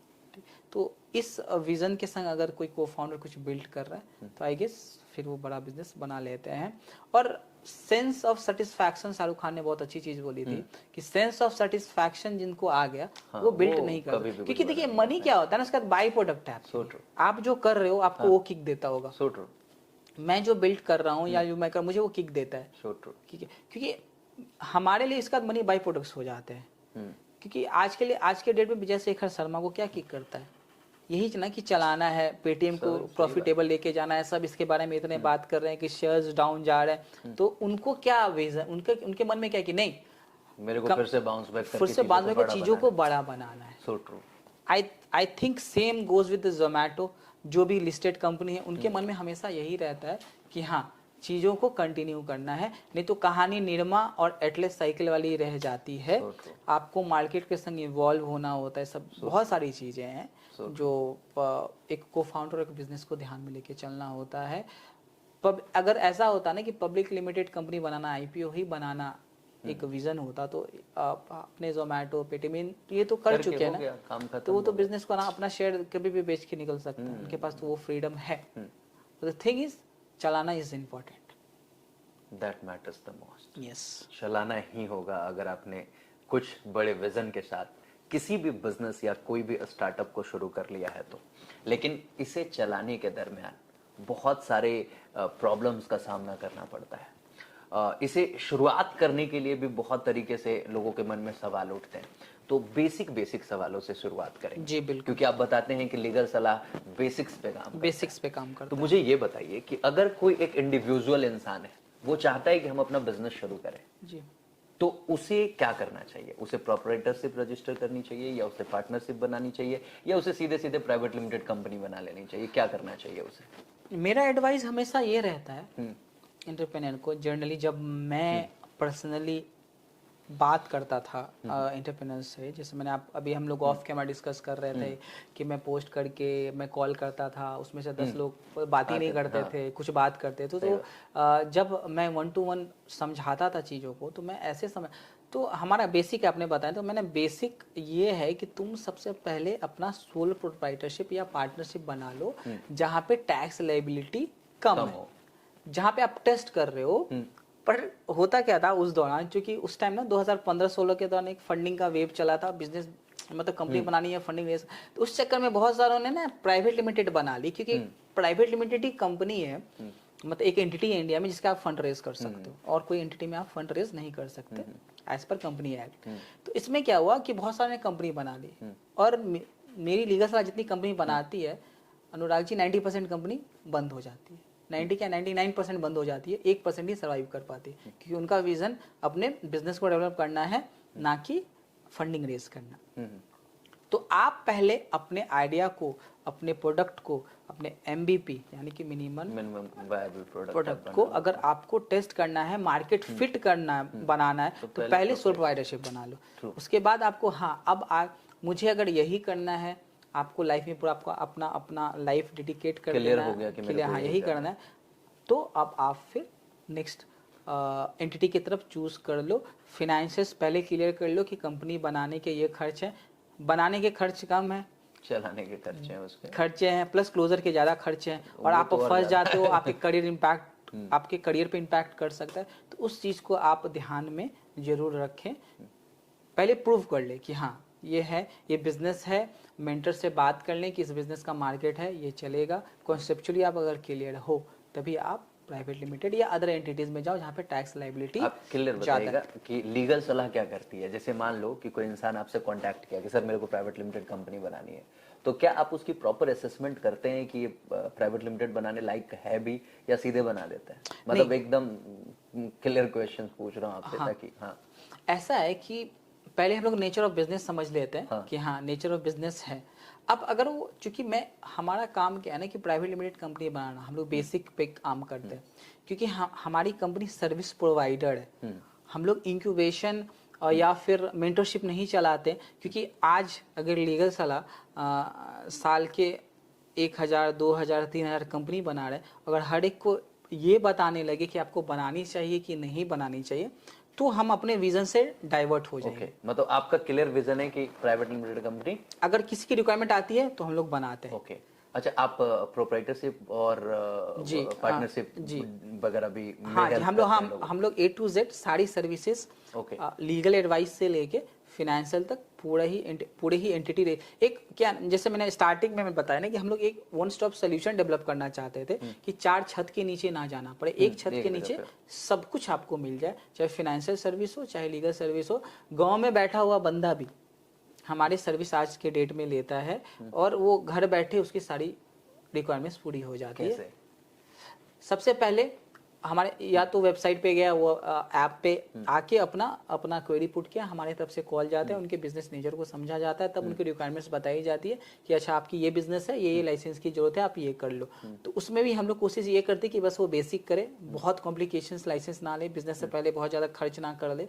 तो बेसिक हम लोग बता के क्लियर करते ये लाइसेंस की आपको जरूरत है, तो वो रजिस्ट्रेशन अपना करवा लेता है। और हमारा क्या है ना कि हम लोग टेक पे ज़्यादा बिलीव रखते हैं, क्योंकि हम लोग जो भी फंडिंग रेज किए थे टेक डेवलपमेंट के नाम पे और उस पे क्या है कि हम लोगों ने स्पेसिफिक कर रखा है कि आपको कहीं भी मूव नहीं करना, आप डॉक्यूमेंट्स भेजो, चाहे व्हाट्सएप, क्या होता है ना कि आप जब टीयर 2 3 में सारा कुछ ऑनलाइन, तो व्हाट्सएप पे आ जाता है, हमारा सॉफ्टवेयर है, वहाँ पे आप अपलोड कर लो, क्लाउड से हम लोग डाउनलोड कर देते, फिर वहीं पे अपलोड कर देते जहाँ से वो लोग डाउनलोड कर लेते हैं। तो ये सारी फैसिलिटीज़ हमने प्रोवाइड कर रखी है। मतलब चाहे एक अच्छी बात मुझे इसमें जो लगी कि आपने बताया कि उनके बिजनेस को एसेस करके जो बेसिक रिक्वायरमेंट्स होती है वो ही करते हैं जी, बहुत मतलब ज्यादा कुछ नहीं भी लाद नहीं देते, कुछ भी लादने की जरूरत नहीं, जरूरत ही नहीं है, फिर भी आप दिलवा दिए, ऐसा करते हैं? नहीं, बिल्कुल नहीं करते। अगर 20 लाख का टर्नओवर नीचे है तो हम लोग बिल्कुल भी सजेस्ट नहीं करते कि आपको जीएसटी लेना चाहिए। क्या बताए, ये सच में बहुत अच्छी बात है, क्योंकि मैक्सिमम कंपनियां जो आपके कॉम्पिटिटर्स हैं उन्हें जो मैं देख रहा हूँ कि वो रजिस्ट्रेशन के साथ साथ सीधे कहेंगे सर ये भी करवा लो, सर ये भी करवा लो, और बाद में बेचारे फाउंडर्स पे लायबिलिटी आके पड़ी हुई है जीएसटी का डे वन से। क्योंकि एक ना ये एक स्टैट्यूटरी बॉडी का कॉम्प्लाइंस है जो आप इग्नोर नहीं कर सकते, और कई सारे आपके हैम्पर कर देते हैं आपके करियर पे, अगर आप एंटरप्रेन्योरशिप में नहीं सक्सेसफुल हो पाते तो फिर ये आपके लिए आगे चल के समस्या खड़ी करते हैं। तो इसलिए हम लोग वही एडवाइस करते हैं जनरली, उन्हें दिक्कत ना हो, क्या बस उनके करियर के तरफ में दिक्कत ना हो, अगर उन्होंने कर रखी है तो कोशिश करते हैं कि हम लोग उसको सॉल्व कर पाए। क्या बात है, दैट्स अमेजिंग, ट्रूली अमेजिंग। बहुत अच्छा लगा जिस तरीके से आपने लोगों को गाइड किया, मेंटोर किया। अब एक और चीज कि जैसे अगर कोई इंसान अपना बिजनेस बनाना चाहता है और उसे चाहता है कि ये बहुत बड़ा बनाए, हाँ, अनडाउटली हर किसी का ख्वाब होता है कि बिजनेस बड़ा बनाना, और सपने तो सबके पास होते हैं। exactly. और सपने हैं तो सपनों से ही सब कुछ है, क्योंकि कहीं पे मैं पढ़ रहा था, लिखा हुआ था कि मार्टिन लूथर किंग जूनियर ने एक स्पीच दिया था, आई हैव अ ड्रीम। उन्होंने ये नहीं कहा था कि आई हैव अ प्लान, ठीक है, मतलब what matters the most is your dream. अगर आपके पास सपने हैं तो आप सचमुच में चीजों को बड़ा, वही आपको मोटिवेट भी करता है, अनडाउटली। तो आपके मन में वो ड्रीम, वो ख्वाब कब जागा था एग्जैक्टली, वो पॉइंट ऑफ टाइम जानना चाहेंगे, ताकि लोगों को ये समझ में आ पाए कि किस एज ग्रुप से आपने जे कब लेना शुरू किया। क्योंकि जब हम लोग बात कर रहे थे तो ये स्टार्टअप, ये सारी चीज़ें हमें पता ही नहीं थी कि स्टार्टअप वर्ड्स या और बाकी फैंसी जो चीज़ें हैं ये सारी होती है कि फंडिंग रेज होती। तो हमारा जो मोटिव था जब हम लोगों ने काम किया और ये प्रॉब्लम्स को फाइंड आउट किया कि हाँ ये प्रॉब्लम एग्जिस्ट करती है और इस पर हम लोग बिजनेस बिल्ड कर सकते हैं। और मैं बता दूं कि हम लोग फर्स्ट जनरेशन एंटरप्रेन्योर हैं, हमारे घर में आज तक किसी ने बिजनेस दूर दूर तक नहीं किया। क्या बात है। और आपको मैं बता दूं कि सुजित सर की जो पढ़ाई है वो बिहार बोर्ड के स्कूल से हुई है 7वीं 8वीं तक, उसके बाद एक कोलकाता शिफ्ट हुए, वहां पे जाकर के गवर्नमेंट बोर्ड से ही पढ़ाई हुई, फिर 11th में जाकर के इन्होंने सीबीएसई को चुना। और एक बड़ी खास बात इनसे पता चली कि जब 11th में जब सीबीएसई की क्लास में बैठे हुए थे तो इंग्लिश को लेकर के इनकी थोड़ी सी समस्या वहां पे बढ़ी थी। तो वो हम एग्जैक्टली जानना चाहेंगे क्या हुआ था आपके साथ, और इंग्लिश ने कैसे आपको हेल्प किया, या इंग्लिश कैसे आपके लिए एक किक बना। क्या होता है कि हाँ क्या हुआ था उस टाइम पे जनरली जब मैं एडमिशन लिया, क्योंकि बिहार से था, फिर उसके बाद सरकारी स्कूल में मेरी पढ़ाई लिखाई कुछ हुई, उसके बाद जब मेरी इंग्लिश थोड़ी सी पढ़ने में मैं अच्छा था तो मुझे एडमिशन अच्छे स्कूल में मिल गई। तो उस टाइम पे क्या हुआ कि जब वो आते थे मैडम हाँ। स्पीच देने के लिए, एक तो सब बात हमें तो पहली बार रियलाइज हुआ एक बच्चे एक दूसरे से इंग्लिश में ही बात कर रहे हैं। हम तो हिंदी मीडियम के पढ़े हुए हिंदी में ही बात करते थे। तो वहाँ पे जाके पता चला कर यार इंग्लिश में भी बातचीत होता है, कि हमें तो पता ही नहीं था ना कुछ भी। और जब हम लोग पकड़ के चलो कि स्पीच देना स्टार्ट किया उन्होंने, जब बच्चे पूरे पेज लिख ले रहे मैं एक लाइन पर अटका हुआ हूँ, ठीक है। तो वहाँ पे मुझे फील हुआ कि हर लैंग्वेज की अपनी इम्पोर्टेंस है, और मुझे लगता है इंग्लिश लैंग्वेज की भी एक अपनी इम्पोर्टेंस है। और ऐसा नहीं कोई इंग्लिश किसी पे थोपा जाए। अभी जैसे कि रिसेंटली बहुत मारपीट चल रही है आईएएस के यूपीएससी के एग्जाम्स वगैरह में कि इंग्लिश ये है इंग्लिश वो है, ठीक है। पर मुझे जहाँ तक फील होता है कि मैं ये जरूर बताना चाहूँगा कि इंग्लिश किसी पे थोपा ना जाए, बट जिसकी इच्छा है वो इंग्लिश सीख सके और उसको प्रॉपर गाइडेंस मिले, और वो प्लेटफॉर्म्स अवेलेबल हो इंडिया के अंदर। अगर एक इच्छुक आदमी वो हर मटेरियल वो हर सब्जेक्ट उनके पास हो, जो मुझे फेस करनी पड़ी थी उस टाइम वो ना करना पड़े। जब हम टेक्नोलॉजी की बात करते हैं आज के डेट में, स्टार्टअप की बात करते हैं, तो हर प्रॉब्लम सॉल्व होना चाहिए। तो इंग्लिश का भी एक कुछ ऐसा ऐप कुछ ऐसा टेक्नोलॉजी होना चाहिए कि हर बच्चा जो सीखना चाहता है, यहाँ थोपने की बात नहीं है, अगर सीखना चाहते हो आप कुछ तो वो सीख सके। और मुझे नहीं लगता कि इसमें कुछ बुराई है, सीखने में कोई बुराई नहीं है। So true.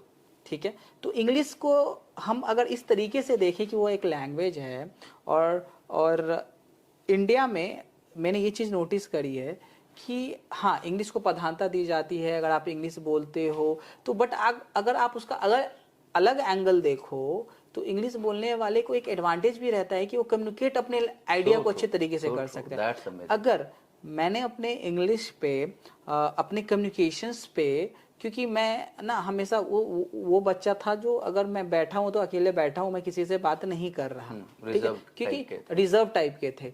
तो मेरे मन में कहीं ना कहीं ये डर रहता था कि चलो भाई इंग्लिश मीडियम का है, अगर इंग्लिश में बात कर दिया और मैंने वो उस तरीके का रिस्पॉन्ड नहीं किया उसको, तो वो कहीं ना कहीं एक आता ना कि हाँ इंसल्ट अंदर से फील आएगा, टाइप का फीलिंग आती है, एक गिल्ट टाइप की फीलिंग आती है, ठीक।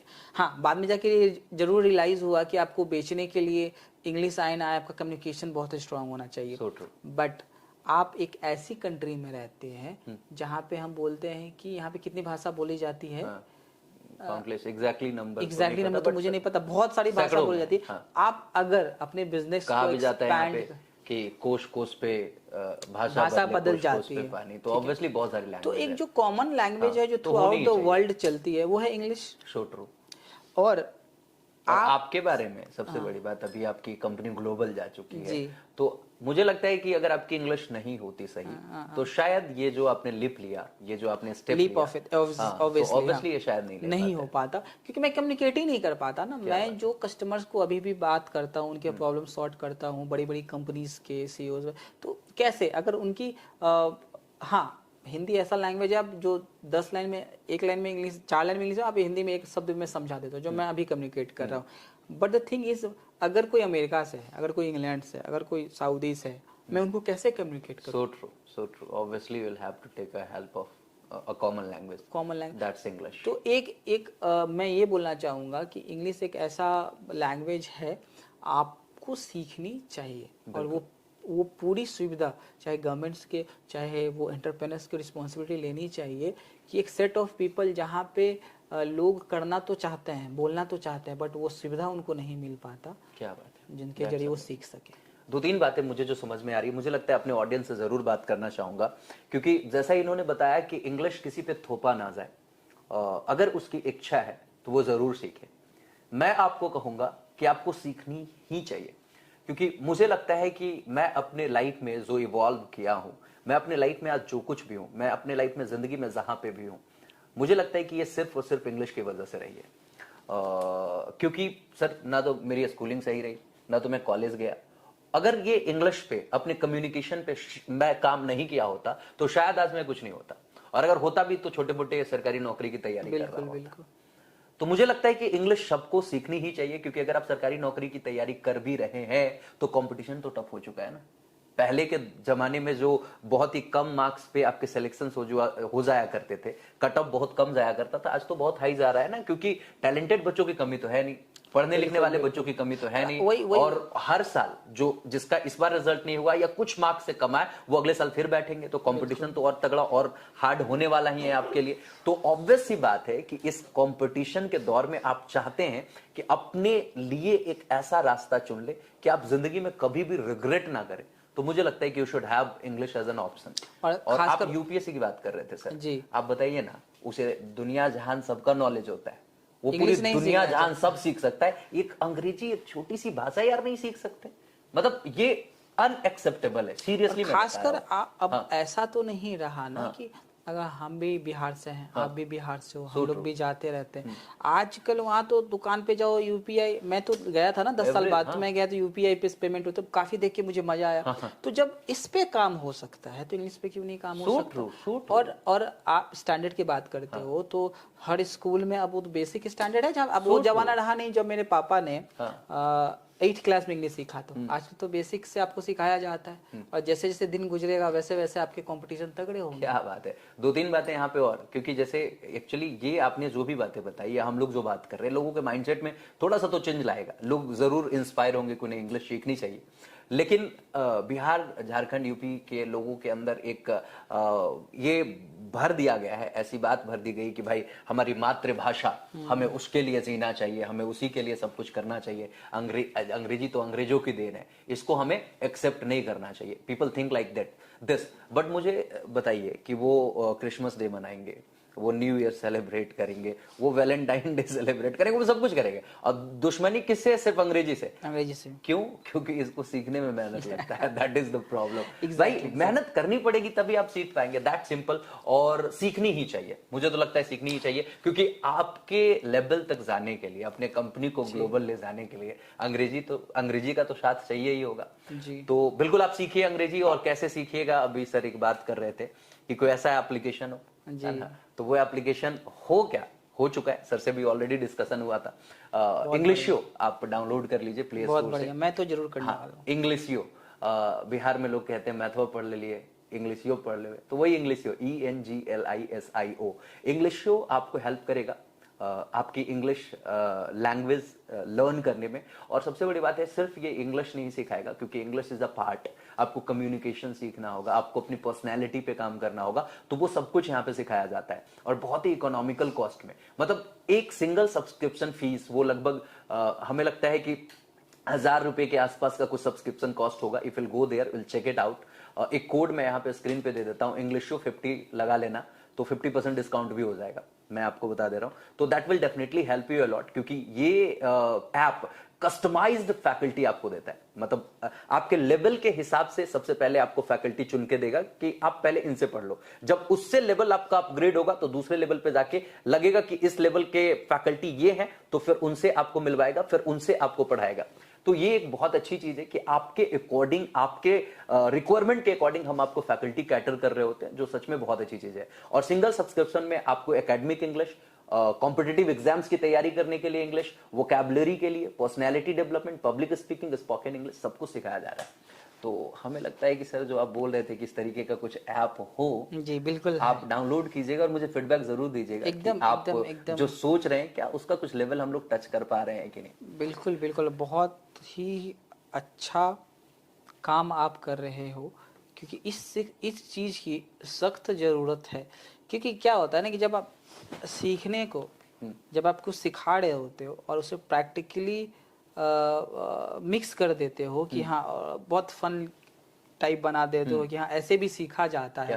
क्योंकि जो बुकी वो बोर कर देता है आदमी को आज के डेट में। आजकल आप बच्चे की बात करो तो बच्चे वो बहुत जल्दी सीख जाते हो ऐप के जरिए, कोई ABC सीख जाते। बट वही अगर आप लेके बैठो ना तो यार मतलब मुश्किल, उनको प्रेशराइज करना पड़े। तो जैसे आप लर्निंग को इवॉल्व करते हो, फन बनाते हो, तो वो एक क्या बात, तो मुझे लगता है ये काफी हेल्पफुल रहेगा, खासकर Tier 2 और Tier 3 सिटीज में। और जिनके पास एक्सेस नहीं है, देखिए इंटरनेट का एक्सेस तो सबके पास। इलॉन मस्क ने बताया था एडुकेशन है इज फ्री, ठीक है। तो आप जैसे ही इंटरनेट लेते हो, आपके पास एक्सेसिबिलिटी आती है हर चीज़ सीखने के लिए, और आपके जैसे लोग जो इस कॉज के लिए काम कर रहे हैं, जिसके लिए इतने मेहनत कर रहे हैं, और जो खर्चे में आप कर रहे हो, आई थिंक वो बहुत बेसिक है, और इनको बस टीम चलाने के लिए उतनी पैसे की जरूरत है आई गेस, ताकि वो चीज़ आप तक पहुंच सके। तो आई गेस बहुत ही बेहतरीन काम कर रहे हैं। और टियर 3 का जो नाम लिया ना आपने, एजुकेशन तो फ्री है, बट टियर 3 वाले जो लोग हैं ना, वो फ्री एजुकेशन के चक्कर में कुछ और ही एजुकेशन लेने शुरू कर देते हैं, क्योंकि उन्हें पता ही नहीं कि एग्जैक्टली मुझे सीखना क्या, उन्हें कोई गाइड नहीं करता, उन्हें कोई मेंटोर नहीं कर पाया। वही बात तो दैट्स वाई हम लोगों की टीम है ना, वो क्या करती है कि ऑफलाइन मोड में भी है, ऑनलाइन मोड में भी है, और पेशे से मैं एक मोटिवेशनल स्पीकर हूँ, तो ऑब्वियसली मैं ऑफलाइन में भी कनेक्ट होकर के लोगों को इंस्पायर कर पाता हूँ कि कैसे लोग एजुकेशन को अपने लिए सच में एक हेल्पफुल टूल बना सकते हैं। खैर, जब बात मोटिवेशन की हुई तो एक चीज मैं आपसे जानना चाहूंगा कि जरूर जो ऑडियंस है वो एक सफल इंसान के लाइफ स्टाइल के बारे में भी जानना चाहते हैं, और वो जानना चाहते हैं कि कौन सी ऐसी चीज है जो उन्हें किक देती है, कौन सी ऐसी चीज है जो हमेशा इंस्पायर्ड और मोटिवेटेड रखती है, क्योंकि एक इंसान 24/7 मोटिवेटेड नहीं रह सकता। ऑब्वियस सी बात है कि 24 आवर में कभी ना कभी एक बार लगता होगा यार क्या कर रहे हैं, बट उस पॉइंट ऑफ टाइम में भी आप अपने आप को चार्ज्ड अप फील करवा पाते हैं, वो कौन सी ऐसी चीज होती है? ऐसा है ना अनुराग भाई कि हर इंसान के अपने अपने स्ट्रगल लेवल सेट किए हुए हैं। So true. आप अपने आप को किस लेवल पे स्ट्रगल करना देखना चाहते हो, वो बहुत इंपॉर्टेंट है। So true. ऐसा है कि अगर आप कुछ बिल्ड कर रहे हैं, आजकल ऐसा एक हवा चला है ना कि पैसा मोटिवेट करता, पैसा मोटिवेट आपको एक हद तक कर सकता है। So true. एक चीज आती है कि मार्जिन यूटिलिटी, आपको एक 10 लाख की गाड़ी तो चाहिए, बट जब वो आ जाती है और आप 10 दिन चढ़ लेते हो, आपको वो गाड़ी वापस से मोटिवेट नहीं कर सकती। हमें तो लगता है कई लोगों के लिए सिरदर्द भी हो जाता है, सिरदर्द भी हो जाता है वाले लोग गाड़ी खरीद लेते हैं ईएमआई पे, मतलब उनको तो हमें लगता है सिरदर्द हो जाती है 10 दिन बाद, 10 दिन के बाद हर महीने जो इसकी ईएमआई जाने पैसा कमाना इंपॉर्टेंट है। ऑब्वियसली पैसा एक हद तक मोटिवेट करता है ना कि ये चीज मुझे अगर अच्छी लगी तो मैं वो खरीद सकता हूँ, मेरे पास उतने पैसे हैं। क्या बात है। ठीक है, बट वो एक हद तक आपको मोटिवेट करेगी। मेरा मानना ये है कि आप रहो ना रहो, आप कुछ ऐसा अगर बिल्ड करके जा रहे हो जो आपके बाद भी है और वो सोसाइटी में चेंज ला रहा है, तो वो आपको मोटिवेट करता है। हमें वही मोटिवेट करता है कि आपके पास एक क्वेश्चन हमेशा रहना चाहिए, अब क्या, अब क्या, जो सेंस ऑफ सेटिस्फैक्शन अगर आपके पास आ गया कि आप तो मैंने बना लिया, अब हमें कुछ नहीं करना है। ठीक, तो वो बहुत ही गलत चीज़ है। हाँ, कमाइए, बहुत कमाइए, अपने हर इच्छे को पूरा कीजिए।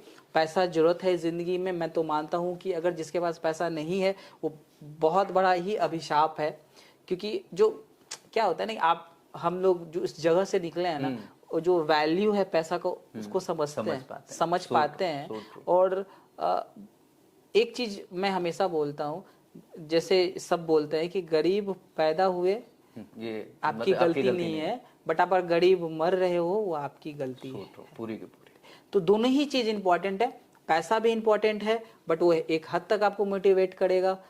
और आप अगर कुछ बिल्ड कर रहे हो तो आई थिंक जब आप उस स्टेज पे होगे, जब आप दुनिया छोड़ रहे होगे, तब आपको एक वो सेटिस्फैक्शन जरूर होगा कि मैं मरने से पहले वैल्यू ऐड करके किसी की जिंदगी में जा रहा हूँ। That's amazing. That's why I always keep myself motivated, क्योंकि सीरियसली मैं बता रहा हूँ, पैसे तो कमाए हैं मैंने, बट इतना भी नहीं कमा लिया कि भाई खूब सारे पैसे हों, बट मेहनत खूब करता हूँ। अगर 24 घंटे में मुझे को तो 18 घंटे 20 घंटे में काम कर लेता हूँ। और ये पागलपन, ये जुनून इसलिए आता है ना कि जब मैं बात करता हूँ लोगों से, जब मोटिवेशनल सेमिनार्स लेता हूँ, तो लोगों के अंदर वो ऊर्जा, वो आग जब देखता हूँ ना, और कई सारे बच्चे जब हमारे मोटिवेशनल टॉक के बाद अपने जिंदगी में एक चेंज पाते हैं और कुछ बड़ा कर जाते हैं, तो वो जब आके बताते हैं कि सर मैं आपके उस टॉक में बैठा था और आज मैं ये कर रहा हूं, तो that really inspires me.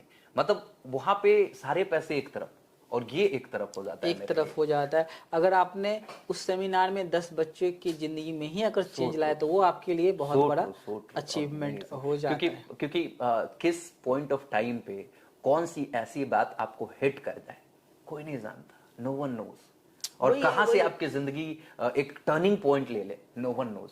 Truly amazing talk with you, मजा आया सच में आपसे बात करके। और पैसों की हाँ बताइए। वही पैसों की जब आप बात कर रहे थे तो हमारे गुरुदेव है, उन्होंने कहा था मुझे कि money is a good servant but a bad master. क्योंकि कई लोग ऐसे होते हैं जिनके पास पैसा खूब आ जाता है तो वो सोचते हैं अब तो पैसा आ गया, अब तो ठीक है यार, मजे की जिंदगी है। तो वैसे लोगों को मैंने बर्बाद होते हुए भी देखा है। हो गया अपने सामने तो माल्या ही है। ऐसे बहुत सारे लोग, बहुत सारे लोग क्या हैं बात जो बर्बाद हो गए हैं। बट आपको मैंने देखा कि आपने पैसे आने के बाद उस पैसों को ऐशो आराम में नहीं लगाया, जी उसे दूसरे तीसरे बिजनेस बनाने जी में, बिल्ड बिल्कुल। करने मैं में आपने लगाना वो शुरू कर हमारा दिया। मोटिव रहा सुभाष, और जो हमारा से मोटिव रहा कि हमें ना बोरिंग लगने लगता है। क्या बात है। ठीक है, हमारे पास आज के मैंने इंटरनेशनली कुछ एक्सपैंड कर लिया है, हमारे पास वो हर सुविधा है जो हम लोग ले सकते हैं, बट हमें अगेन कहीं ना कहीं वो ना चीज़ बोरिंग लगने लगती है।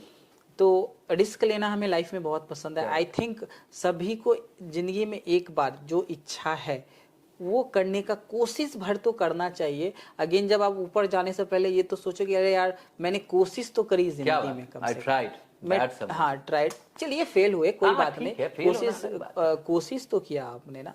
तो आई थिंक वो हमें बहुत ही मोटिवेट रखता है, और खासकर जब आप उस इंसान के संग आगे बढ़ रहे हो ना, जिसके संग आपने वो दिन देखे हैं जहाँ 5000 के लिए आपको ओवरनाइट जर्नी पंजाब करनी पड़ रही है, और एक 400-500 के लिए कॉल किए जा रहे हो, कोई फोन नहीं उठा रहा है, गाली दे के फोन रख दे रहा है। तो उस सिचुएशन में आप कुछ ऐसा बिल्ड कर लेते हो कि आप ग्लोबल कंपनी बिल्ड करा बनाया है आपने, और उस जगह पे बैठे हो कि दुनिया पे राज कर रहे हो, जिसमें लोग बोलते हैं कि दुनिया पे आप राज करते हो। ठीक है, तो हमने उस ग्लोबल बिठाए कि आज हम लोग जिस कंट्री में चाहे वहाँ पे बिजनेस को स्टैब्लिश कर सकते हैं।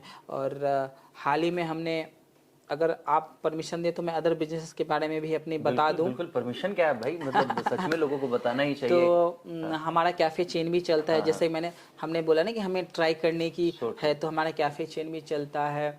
इन्वेस्टमेंट एक कंपनी है जहाँ पे हम स्टार्टअप्स को अच्छा, इन्वेस्टमेंट ये देते हैं। इन्वेस्टमेंट की बात किया आपने, हाँ जी। ये सच में बड़ी बात कह दी आपने ऑडियंस के लिए, क्योंकि हाँ, आपको सुन रहे जो लोग हैं उनमें से कुछ ऐसे जरूर लोग होंगे जिनको चुल मची होगी कि मेरे को भी स्टार्टअप करना है, उनके अंदर भी एक पागलपन जुनून होगा। वो चाहते होंगे कि शुरुआत करें, कुछ लोगों ने शुरुआत कर भी दिया होगा। तो शुरुआत करने से पहले हम तो कहेंगे कि आपसे एक बार प्रॉपर कंसल्टेशन ले ही ले। दूसरी चीज, अगर उन्होंने शुरुआत कर दिया और बिजनेस को एक लेवल पे लेके आ गए हैं और वो चाहते हैं कि उन्हें फंड भी चाहिए, तो आप आएंगे जी, आपसे मिलना चाहिए। हाँ। तो हम चाहेंगे आप जरूर बताइए कैसे मिल सकते हैं, कैसे जुड़ सकते हैं आपसे। देखिए हमने इसलिए क्या हुआ है कि क्या होता है ना कि अगर आप एडुकेशन का बिजनेस चला रहे हो और जो बताना तो नहीं चाहिए चड्डी बनियान का धंधा कर रहा है, और अगर वो आपके बिजनेस में इन्वेस्ट करता है तो कोई वैल्यू ऐड नहीं कर सकता, है कि नहीं? तो ऐसे में हमने एक ऐसा प्लेटफॉर्म बनाया जो एडुकेशन बिजनेस में एक्सेल हासिल कर चुका है और आपके बिजनेस में उसको पोटेंशियल दिखता है और वो इन्वेस्ट करता है आपके बिजनेस में, तब आपके बिजनेस को वो A to B ले जा सकता है।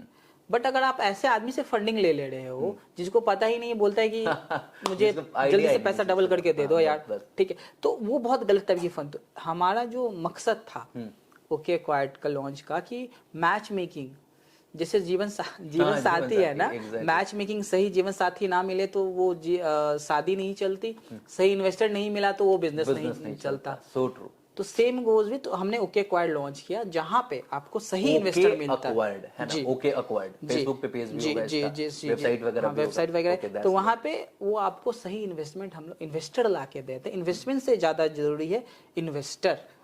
तो लोगों को लगता है इन्वेस्टमेंट जरूरी है, बट स्टार्टअप को क्या फील हुआ हमेशा कि इन्वेस्टमेंट जरूरी है, बट इन्वेस्टमेंट जरूरी नहीं है, इन्वेस्टर जरूरी है। तो वो कौन से इन्वेस्टर आ रहे हैं, तो वो कई बार लोग आपके बिजनेस में पैसा लगा के आपको सिर दर्द दे देते हैं, उससे बढ़िया था कि वो उससे नहीं था, अपने हिसाब से डिसीजन ले सकते हो, ज्यादा इंटरफेयर नहीं चाहिए आपको, बिजनेस बूस्टरैप, तो आप उस बिजनेस को खींच सकते हो। तो इन्वेस्टर कौन सा आ रहा है वो भी बहुत इंपॉर्टेंट है हमारे बिजनेस के लिए। तो आप एक बात समझ लीजिए कि इन्वेस्टर और स्टार्टअप के शादी विवाह के लिए उचित जोड़े के चुनाव के लिए इन्होंने एक कंपनी बना ली है जिसका नाम है ओके एक्वायर्ड, है ना।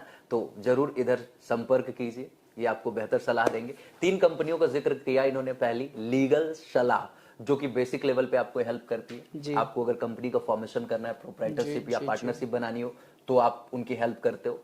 दूसरी कंपनी की बात करी ओके एक्वायर्ड, अब तो कंपनी बना ली आप, अब कंपनी बना लिए तो भाई बिजनेस बनाना है ना, धंधा Business बनाना है बढ़ाना ना, है। तो धंधा बिल्कुल, बढ़ाना शुरू कर दिए। लेकिन जैसे ही आप धंधा बढ़ाएंगे तो सबसे बड़ी प्रॉब्लम आएगी फंड के क्रंच की, कैश क्रंच की प्रॉब्लम्स आएंगी। तो इन सारे प्रॉब्लम्स को दूर करने के लिए इन्होंने आपको इन्वेस्टर से मिलाने के लिए एक और कंपनी बना दी जिसका नाम है ओके एक्वायर्ड।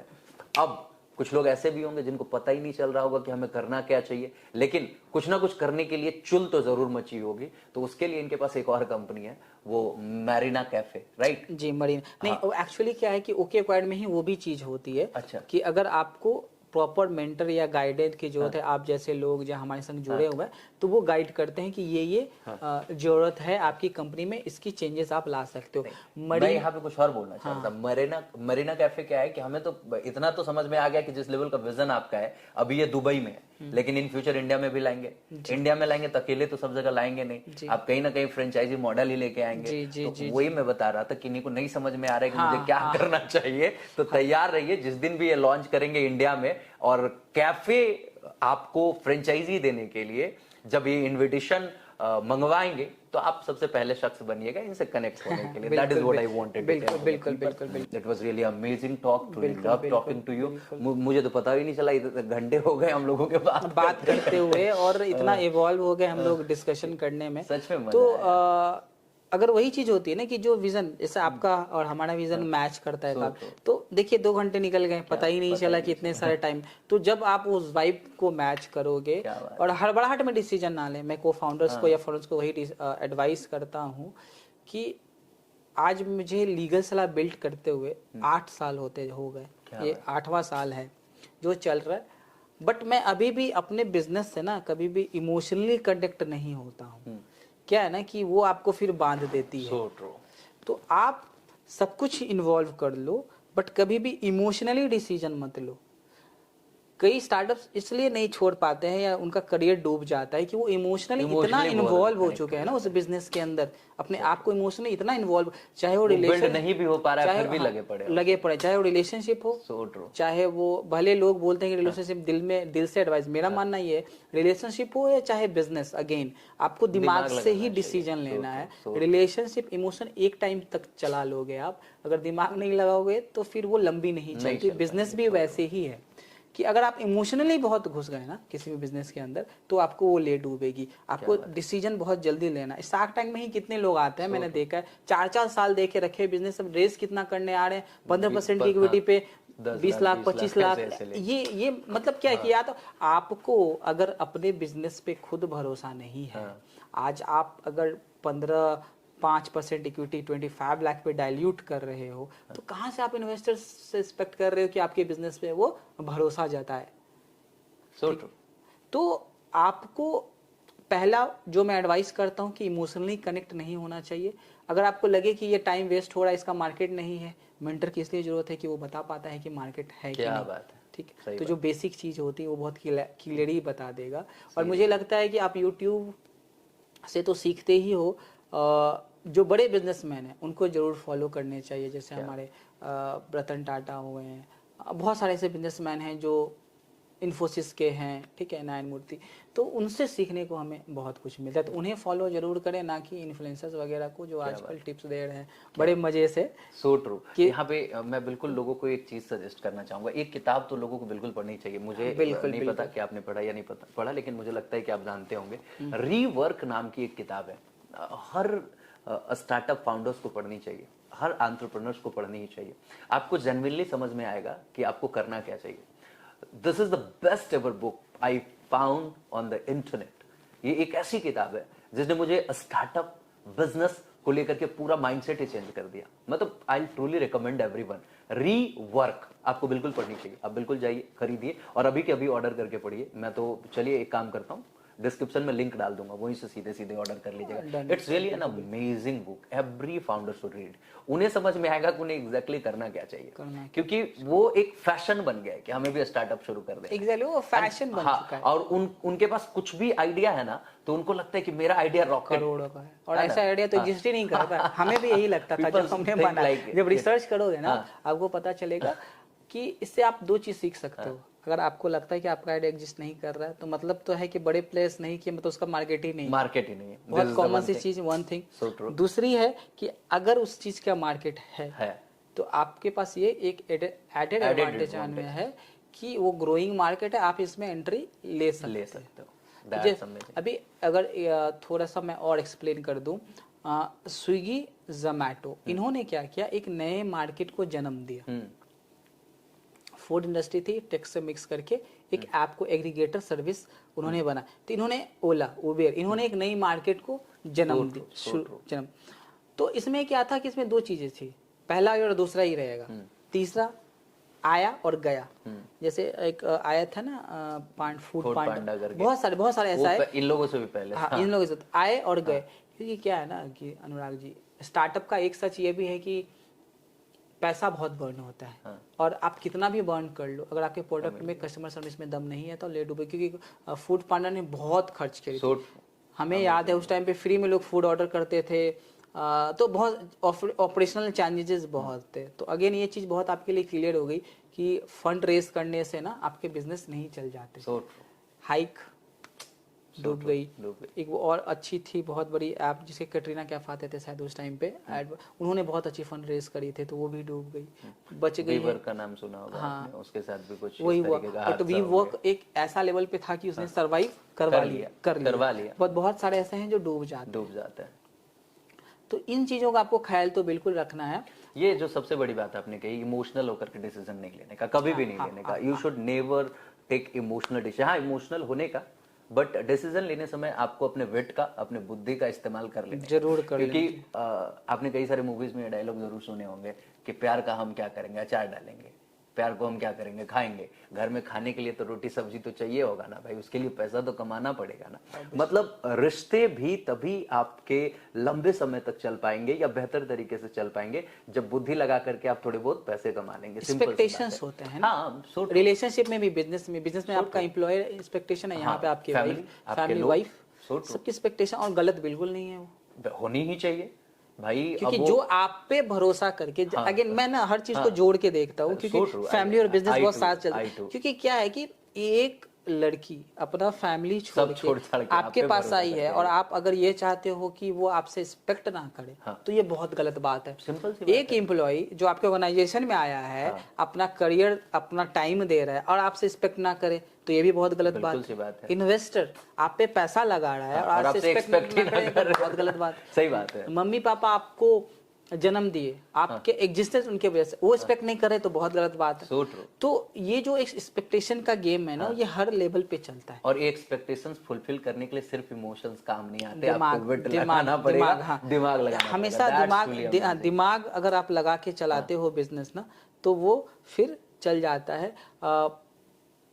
जो सीसीडी के फाउंडर थे, इतना इन्वॉल्व थे अपने बिजनेस से, बहुत ही काफी वो हिला देने वाला हादसा था, इतना बड़ा कुछ किसी भी फाउंडर के लिए सुसाइड कर लिया। क्योंकि अब हो सकता है मैं गलत हूँ, बट मुझे कहीं ना कहीं ये फील हुआ ना कि वो अपने बिजनेस से इतने इमोशनली कनेक्टेड थे और इतने जुड़े हुए थे कि कहीं ना कहीं कुछ गलत हुआ उनके साथ, ये प्रेशर में आ गए, तो इस तरीके का स्टेप उन्हें उठाना पड़ा। तो इमोशनली आप बहुत ज्यादा इन्वॉल्व अपने बिजनेस में ना हो। और अगर कभी क्विट करने की जरूरत पड़े तो कर दो यार, क्विट करना। जैसे मैंने अभी स्टार्टिंग में ही हम लोग के कन्वर्सेशंस हुए ना कि जुडिशरी वाली चीज में मुझे लगा कि वो क्विट करने से ही मैं कुछ कर सकता हूँ। तो कभी भी आप दिल से नहीं, दिमाग से डिसीजन लें, तो आप लाइफ में बहुत कुछ बिल्ड कर सकते हैं। कहानियां मुझे बहुत पसंद है, और यहाँ पे एक छोटी सी कहानी सुनाना चाहूंगा। जरूर। एक छोटी सी कहानी है कि एक मेढक था, ठंड का समय था, और एक टब था, टब एक स्टोव पे चढ़ा हुआ था, पानी हल्का हल्का गर्म हो रहा था, तो वो मेढक उसमें गिर गया, और जब गिरा उसमें तो पानी हल्का गुनगुना था, तो ठंड के समय में उसको बड़ा मजा आया, बड़ा अच्छा लगा। हाँ, इससे बढ़िया तो कोई जगह ही नहीं। This is the best place to be. वहां रहा कुछ देर, थोड़ा पानी और गर्म हुआ, चमड़ी मोटी होती है मेढक की, थोड़ा और मजा, अब बहुत अच्छी जगह है, इससे शानदार जगह कोई नहीं हो सकती। थोड़ा और गर्म हुआ, थोड़ा और मजा आया, थोड़ा और गर्म हुआ, तो उसको लगा कि ये साला थोड़ा एक्स्ट्रा नहीं हो रहा है, तो उसने सोचा कि अच्छा ये टेम्पररी प्रॉब्लम है, सॉल्व हो जाएगा, अपने आप शॉर्ट आउट हो जाएगा। तो उसने थोड़ा बर्दाश्त किया, थोड़ी देर बाद और देखा, अरे यार ये तो थोड़ा और गर्म हो गया, फिर सोचा अच्छा ये टेम्पररी है, चीजें समाप्त हो जाएगी। थोड़ी देर बाद उसे एहसास हुआ यार ये तो रुक ही नहीं रहा है, अब तो लगता है कि ये बर्दाश्त से बाहर हो जाएगा। तो उसने अब सोचा कि मुझे यहां से बाहर निकलना जाना चाहिए, बिल्कुल, लेकिन बिल्कुल। तब तक थोड़ा देर हो चुका था। वो उछला तो जरूर, गलती से फिर से पानी में गिर गया और पानी थोड़ा उबल चुका था ज्यादा, और वो इस फिर बार जब survive गिरा नहीं तो कर पूरा पाए। उबल गया। तो मतलब we should figure out the right time to quit, and अगर क्विट करने की जरूरत पड़ी तो यू शुड क्विट। जबरदस्ती का माथा फोड़ने से क्या फायदा क्या यार? फायदा, और मेरे आप को अपने अपॉर्चुनिटी को कम कर रहे हैं। बिल्कुल सी बात है, अब दीवार को मेरे को गिराना है, अब इसमें सिर फोड़ते रहे क्या हो जाएगा? हाँ, इसको गिराने के लिए बुलडोजर लाओ यार, उसका अलग तरीका निकालो, टेक्नोलॉजी लो, टेक्नोलॉजी अपॉर्चुनिटीज आपके पास So कई होते हैं, true, लाइफ so कई true, अपॉर्चुनिटीज amazing. देते हैं, और किसी भी एज में आप स्टार्ट कर सकते हो, किसी भी एज में आप एंड कर सकते क्या बात है, दैट्स अमेजिंग। ये लास्ट वाली जो लाइन है ना, बड़ी प्यारी लाइन है, किसी भी एज में शुरू कर सकते हो, क्योंकि मैंने तो देखा है 7 साल के बच्चों को भी बिजनेस बनाते हुए, और मैंने देखा है 60 साल के इंसान को भी बिजनेस बनाते हुए। तो ऑब्वियसली ये बहुत अच्छी बात आपने कही कि किसी भी उम्र में आप शुरुआत कर सकते हो, हैं। और अगर करना चाहते हो तो कर दो यार, सोचने की क्या बात है। और ऐसे भी नहीं है कि आपको लगे कि मैं यंग हूँ और मुझे अभी नहीं एंड करना, ये भी गलत है। कि आपको जब तक आपको अंदर से वो फीलिंग है कि हाँ अब मैंने कर, रिटायरमेंट का मुझे नहीं लगता कोई एज होता, कोई एज नहीं होता, और आपको लगता है हाँ मैंने ये कर ली, अब मुझे अपने ऊपर और अपने, क्या होता है ना कि अपने आप पे भी काम करना बहुत है, अपने जो आपको लगा कि हाँ मेरे पर्पस फुलफिल हो गया, और अपने आप पे कम, तो एंड करने का भी कोई समय नहीं है, ना शुरुआत करने का कोई समय है। कभी कभी क्या होता है कि बीच में ब्रेक लेके आप फिर से एक नया शुरुआत करते हैं। क्या बात है। तो मुझे ये खासकर लगता है ना कि जो वो फीलिंग है कि मेरे लाइफ में पर्पस नहीं है, मैं क्यों आया, ये हम सबके संग हुआ है कि मैं इस धरती पे क्यों आया, मेरी लाइफ में वो फीलिंग, मतलब मुझे मोटिव नहीं है, तो ये गलत है। आप अगर इस धरती पे आए हो, तो मैं तो कई बार देखता हूँ, मैं जब भी गाड़ी से जाता हूँ या कभी भी मैं खड़ा हूँ कहीं पे, जो मेरे से वो मांगने आते हैं, पैसा मांगना है, तो मैं भी कभी भी जो काम करने लायक है मैंने कभी भी उनको पैसा नहीं दिया। जो नहीं है, जो बुढ़े हैं, जो हाँ लगता है कि एक्चुअली मैं ये नहीं कर, तो आप भीख मांग रहे हो ना, आप उसके जिम्मेदार खुद हो। मैं वो मानता ही नहीं, मैं आपके संग अगर बैठा हूँ तो मैं कुछ तो किया ना, लेकिन मैं बैठा हूँ, ठीक है।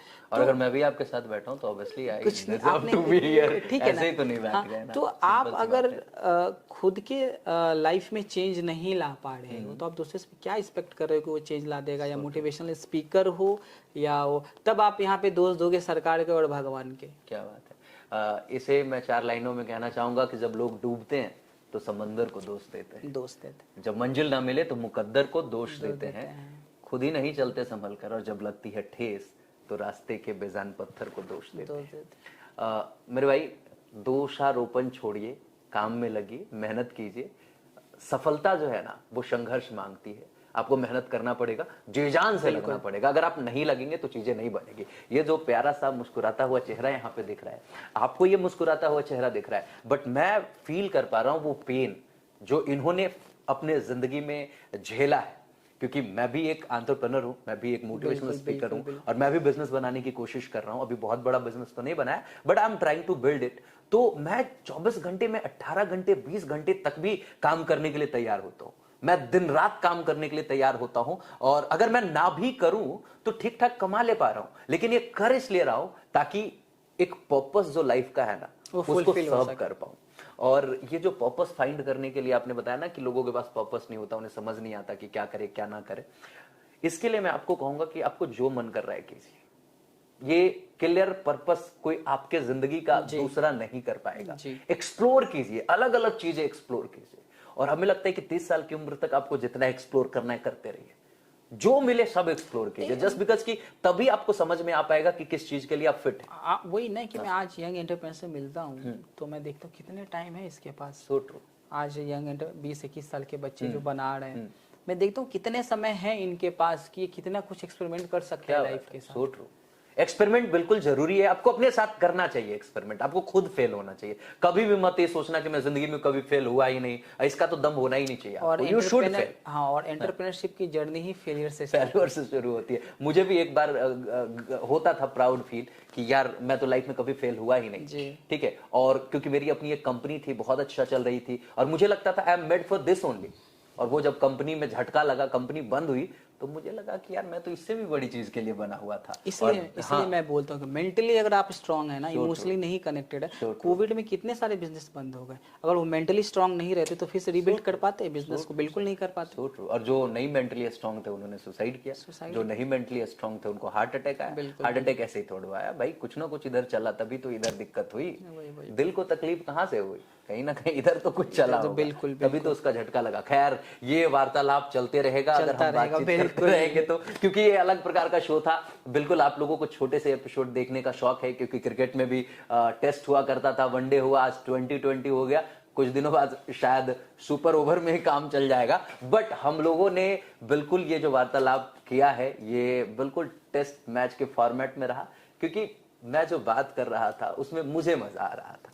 मुझे लगता है कि आपको भी मजा आ ही रहा होगा, मजा आया, और मुझे लगता है कि उन्हें भी मजा आ रहा होगा जो सुन रहे होंगे। बहुत बहुत शुक्रिया आप सभी का। अंत में मैं चाहूंगा कि कुछ ऑडियंस को कहना चाहे तो प्लीज कहिए।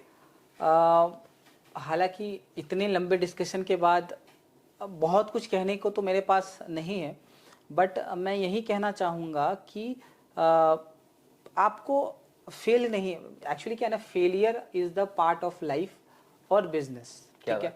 तो आप अगर उस माइंडसेट के संग उतर रहे हैं बिजनेस करना, या कोई भी, अब जो नहीं कि मैं बिजनेस की ही बात करूँ, आप अगर जॉब कर रहे हैं या कुछ भी कर रहा है, तो failure is the part of your life, उसको आप एक्सेप्ट कर लो। और जितनी जल्दी कर लोगे उतनी जल्दी आप या तो कुछ बना लोगे या कुछ अचीव कर लोगे।